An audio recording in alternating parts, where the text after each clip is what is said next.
Ny teny zaraina izay hozaraina amintsika androany indray dia ny voasoratra amin'ny filazantsara ny Matio toko fahaenina amby roapolo andiny faha efatra amby enimpolo mivaky toy izao amin'ny anaran'i Jesosy hoe: hoy Jesosy taminy, voalazanao, ary koa lazaiko aminareo hatramin'izao dia ho hitanareo ny zanak'olona mipetraka eo amin'ny tany ankavanan'ny hery sy avy eo amin'ny rahoan'ny lanitra.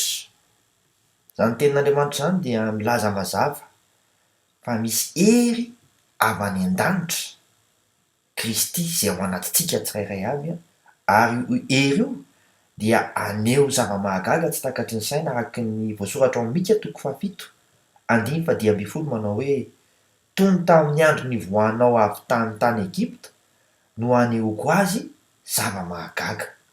Ary tsy vitan'izany fa izany zava-mahagaga ho hitanao izany dia hiteraka vokatra any amin'ny hafa ihany koa, satria ny voasoratra ao amin'ny Mika toko fahafito andiny faha enina ambin'ny folo dia mivaky toy izao amin'ny anaran'i Jesosy hoe: ahita izany ny jentilisa ka hamenatra azy ny heriny rehetra, hitapim-bava izy ho tonga marenina ny sofiny.